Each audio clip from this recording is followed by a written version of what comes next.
Hello ছাত্রছাত্রীগণ, যে জ্ঞানগুরু science জিনিয়াসে তোমাদের স্বাগত। আজকে তোমাদের জন্য একটি নতুন ভিডিও এনেছি, যেখানে আমরা জানব অষ্টম শ্রেণীর ত্রিভুজের বাহু ও তার বিপরীত কোণের মধ্যে সম্পর্ক। এই সংক্রান্ত আগে দুটি ভিডিও পোস্ট করেছিলাম, যেখানে উপপাদ্য 4 ও উপপাদ্য 6 সম্বন্ধে আমরা জেনেছিলাম। আজকে আমরা এই উপপাদ্যগুলির প্রয়োগ সম্বন্ধে জানব। শুরু করা যাক। দেখো, প্রয়োগ একে কী বলা আছে, যে নিচের চিত্রে ত্রিভুজ এবিসি এর এবি সমান এসি আর কোণ বিএসি সমান 80 ডিগ্রি হলে কোণ এবিসি ও কোণ এসিবি এর মান নির্ণয় করো। তাহলে দেখো, যেহেতু এবি সমান এসি আর উপপাদ্য 4 থেকে আমরা কী পেয়েছিলাম, যে কোণ ত্রিভুজের দুটি বাহু সমান হলে তাদের বিপরীত কোণগুলির মান হয় পরস্পর সমান। তাহলে এবি এর বিপরীত কোণ হচ্ছে এসিবি আর এসি এর বিপরীত কোণ হচ্ছে এবিসি। তাই কোণ এসিবি সমান হবে কোণ এবিসি, এটা সমান আমরা এক্স ডিগ্রি ধরে নিলাম। আবার আমরা জানি কোণ ত্রিভুজের তিনটি কোণের যোগফল হয় 180 ডিগ্রি। তাহলে কোণ এবিসি প্লাস কোণ এসিবি প্লাস কোণ বিএসি সমান 180 ডিগ্রি, বা এক্স ডিগ্রি প্লাস 80 ডিগ্রি সমান 180 ডিগ্রি, বা 2x ডিগ্রি প্লাস 80 ডিগ্রি সমান 180 ডিগ্রি। এরপর আমরা প্লাস 80কে ডান দিকে নিয়ে গেলাম, তাহলে মাইনাস 80 হলো। তাহলে 2x ডিগ্রি সমান 180 ডিগ্রি মাইনাস 80 ডিগ্রি সমান 100 ডিগ্রি। তাহলে এক্স ডিগ্রি কত হবে, 180 ডিগ্রি বাই 2 সমান 50 ডিগ্রি। তাহলে আমরা পাচ্ছি কোণ এবিসি সমান কোণ এসিবি সমান 50 ডিগ্রি। প্রয়োগ 2 দেখো কী বলেছে, যে নিচের চিত্রে ত্রিভুজ এবিসি এর এবি সমান এসি আর কোণ এসিই বলেছে 115 ডিগ্রি। তাহলে ত্রিভুজ এবিসি এর কোণগুলির মান নির্ণয় করো। তাহলে দেখো, যেহেতু এসি রেখাংশ বিই এর উপর দণ্ডায়মান, আর আমরা জানি কোনো একটি রেখাংশের উপর আরেকটি রেখাংশ দণ্ডায়মান হলে উৎপন্ন সন্নিহিত দুটি কোণের যোগফল হয় 180 ডিগ্রি। তাই আমরা পাচ্ছি কোণ এসিবি প্লাস কোণ এসিই সমান 180 ডিগ্রি, বা কোণ এসিবি সমান কী হবো, 180 ডিগ্রি মাইনাস কোণ এসিই সমান 180 ডিগ্রি মাইনাস কোণ 115 ডিগ্রি সমান 65 ডিগ্রি। তাহলে কোণ এসিবি 65 ডিগ্রি, আবার যেহেতু এবি সমান এসি, তাহলে কোণ এসিবি সমান হয়ে কোণ এবিসি।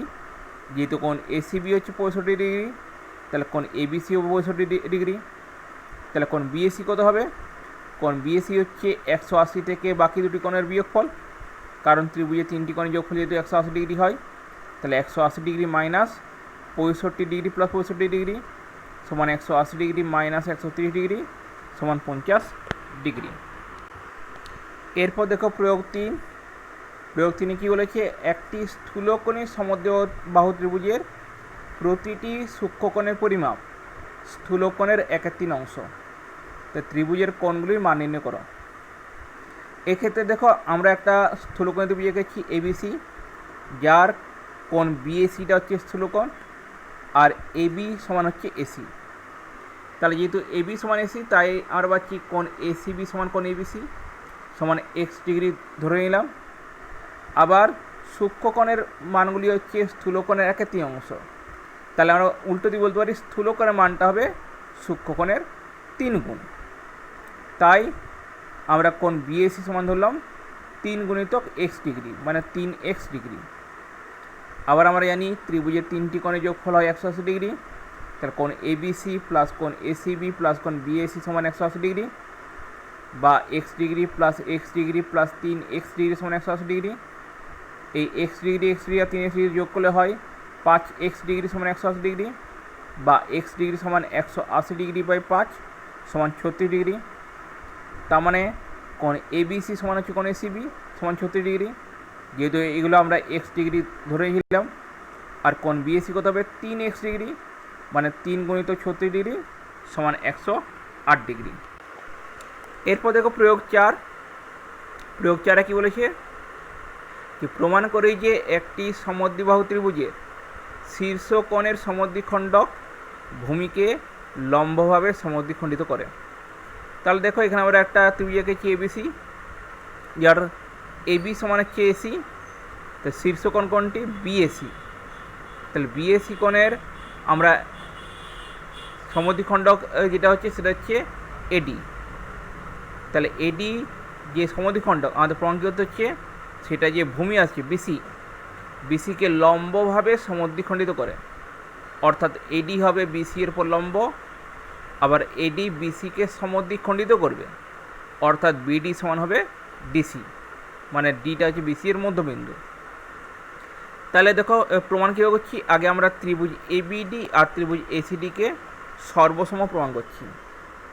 সেটা কী হবে দেখো, প্রথমত আমরা হচ্ছি এবি সমান এসি, যেটা আমাদের বলে দেওয়া আছে স্বীকার্য বিষয়। এরপর পাচ্ছি আমরা কোণ বিএডি সমান কোণ সিএডি। কেন? কারণ এডিটা হচ্ছে কোণ বিএসি এর সমদ্বিখণ্ড, এডি কোণ বিএসিকে সমান দুই ভাগে বিভক্ত করেছে, তাই কোণ বিএডি সমান কোণ সিএডি হবে। তৃতীয় হচ্ছে এডিটা হচ্ছে সাধারণ বাহু। তাহলে আমরা কী পাচ্ছি যে ত্রিভুজ এবিডি এর দুটি বাহু ও তাদের অন্তর্ভুক্ত কোণের মান ত্রিভুজ এসিডি এর দুটি বাহু আর তার অন্তর্ভুক্ত কোণের মানের সমান। তাই ত্রিভুজ এবিডি ত্রিভুজ এসিডি এর সঙ্গে সর্বসম হবে সর্বসমতার এস শর্ত অনুযায়ী। যেহেতু দুটি ত্রিভুজ সর্বসম, আর আমরা জানি সর্বসম ত্রিভুজের কী হয়, অনুরূপ বাহুগুলো সমান হয়। সর্বসম ত্রিভুজের অনুরূপ বাহু মানে কোনটি? যে কোণগুলো সমান তাদের বিপরীত বাহুগুলি। তাহলে যেহেতু কোণ বিএডি সমান কোণ সিএডি, তাহলে কোণ বিএডি এর বিপরীত বাহু হচ্ছে বিডি, আর কোণ সিএডি এর বিপরীত বাহু হচ্ছে ডিসি, তাহলে বিডি সমান ডিসি। আবার যে অনুরূপ কোণগুলো সমান হয় সর্বসম ত্রিভুজের, তাহলে যেহেতু এবি সমান এসি, এবি এর বিপরীত কোণ হচ্ছে এডিবি, আর এসি এর বিপরীত কোণ হচ্ছে এডিসি, তাহলে কোণ এডিবি সমান হবে কোণ এডিসি।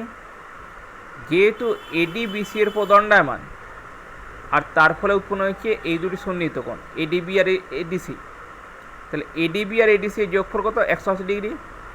আবার যেহেতু এই দুটো পরস্পর সমান, তাহলে দুটি কোণের যোগফল 180 ডিগ্রি হলে একটি কোণ কত হবে?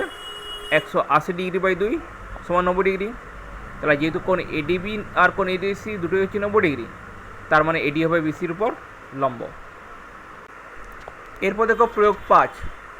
প্রয়োগ 5-এ কী বলেছে? এবিসি সমকোণী ত্রিভুজের কোণ বিএসি হচ্ছে 90 ডিগ্রি, ডি বিসি ও ত্রিভুজের উপর এমন একটি বিন্দু যে বিডি সমান হচ্ছে এডি। তাই প্রমাণ কী করতে হবে? ডি হচ্ছে বিসির মধ্যবিন্দু। ডি বিসির মধ্যবিন্দু মানে কি? বিডি সমান হবে ডিসি। তাহলে দেখো যে আমরা কী পাচ্ছি, যেহেতু আমাদের বলে হচ্ছে ত্রিভুজ এডিবি এর বিডি সমান হচ্ছে এডি, তাহলে যেহেতু দুটি বাহু সমান, তাহলে বিপরীত কোণগুলো সমান হবে। বিডি এর বিপরীত কোণ হচ্ছে বিএডি, আর এডি এর বিপরীত কোণ হচ্ছে এবিডি, তাহলে কোণ বিএডি সমান হচ্ছে কোণ এবিডি। আবার যেহেতু কোণ বিএসি 90 ডিগ্রি, তাহলে কোণ বিএসিকে ভাঙলে আমরা কী পাই? কোণ বিএডি প্লাস কোণ ডিএসি, তাহলে কোণ বিএডি প্লাস কোণ ডিএসি সমান হচ্ছে 90 ডিগ্রি।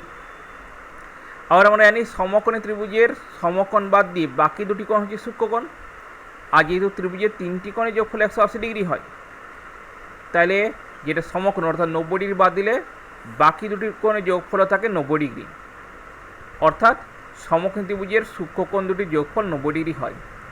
তাহলে ত্রিভুজ এবিসি এর সূক্ষ্মকোণ কোণগুলি কোণ এবিসি আর কোণ এসিবি, তাহলে কোণ এবিসি প্লাস কোণ এসিবি হবে 90 ডিগ্রি, আর কোণ এবিসি যা কোণ এবিডিও তাই, আর কোণ এসিবি যা কোণ এসিডিও তাই, তাহলে কোণ এবিডি প্লাস কোণ এসিডি হচ্ছে 90 ডিগ্রি।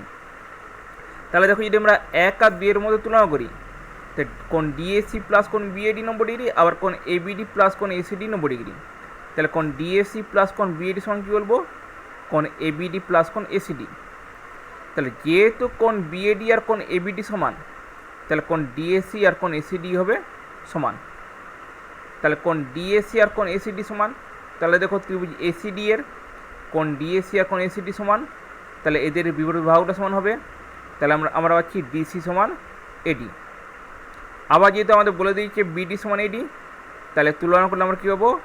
যে বিডি সমান ডিসি, অর্থাৎ ডি হচ্ছে বিসি এর মধ্যবিন্দু। এরপর দেখো প্রয়োগ 6। প্রয়োগ 6 কী বলেছে? যে প্রমাণ করি যে একটি সমদ্বিবাহু ত্রিভুজের শীর্ষবিন্দু দিয়ে ভূমির সমান্তরাল সরেখা শীর্ষকোণের বহিঃসমদ্বিখণ্ড। তাহলে দেখো এখানে এবিসি হচ্ছে সমদ্বিবাহু ত্রিভুজ, যার এবি সমান এসি, এখন তাহলে শীর্ষবিন্দু এ দিয়ে আমরা কী করলাম, যে ভূমি বিসি এর সমান্তর সরেখা এই অঙ্কন করলাম। এর সঙ্গে কী করলাম, যে বিএ কে ডি বিন্দু পর্যন্ত বর্ধিত করলাম, তাতে আমাদের কোণ সিএডি বহিকোণ উৎপন্ন হলো।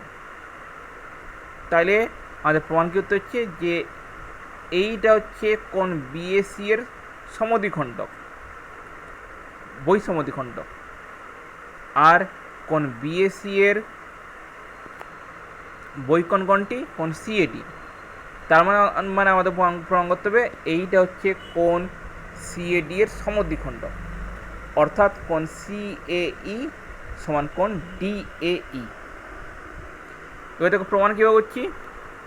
আমাদের যদি বলা আছে ত্রিভুজ এবিসি এর এবি সমান এসি, তাই আমরা হচ্ছি কোণ এসিবি সমান কোণ এবিসি।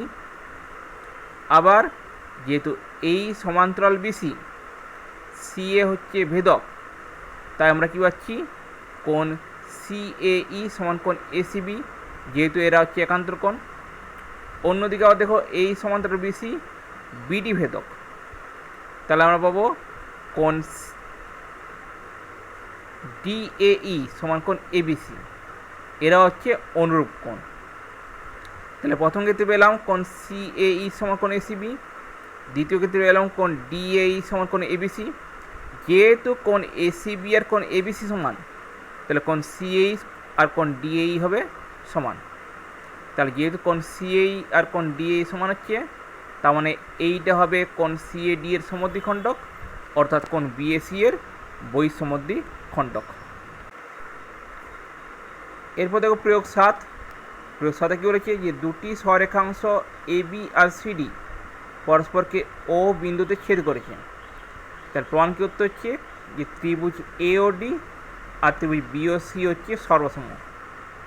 তাহলে আমরা প্রমাণ কীভাবে হচ্ছি, যে ত্রিভুজ এওডি আর ত্রিভুজ বিওসি দেখো ও এ সমান হবে ওবি। কেন, কারণ যেহেতু এবি আর সিডি পরস্পরকে সমদ্বিখণ্ডিত করেছে, অর্থাৎ সমান দুভাগে ভাগ করেছে ও বিন্দুতে, তাই ও এ যা হবে ওবি তাই হবে, আর ওসি যা হবে ওডি তাই হবে। তাই ও এ সমান হচ্ছে ওবি আর ওসি সমান হচ্ছে ওডি। এর সঙ্গে কী পাচ্ছি, কোণ এওডি আর কোণ বিওসি হচ্ছে বিপরীত কোণ, তাই এরা হচ্ছে পরস্পর সমান। তাহলে যেহেতু ত্রিভুজ এওডি আর ত্রিভুজ বিওসি এর দুটি বাহু আর তার অন্তর্ভুক্ত কোণ সমান, তাই ত্রিভুজ এওডি আর ত্রিভুজ বিওসি হচ্ছে সর্বসম, সর্বসমতার এস শর্ত অনুসারে। যেটা জ্ঞান গুরুত্ব, তাহলে আজকে যেটা পর্যন্তই। যদি ভিডিওটি ভালো লেগে থাকে লাইক করবে, শেয়ার করবে, সাবস্ক্রাইব করবে, আর যদি কিছু প্রশ্ন থাকে, কিছু পরামর্শ থাকে, তাহলে অবশ্যই কমেন্ট বক্সে কমেন্ট করে জানাবে। আজকের জন্য ভিডিওটি এখানে শেষ করছি। নমস্কার।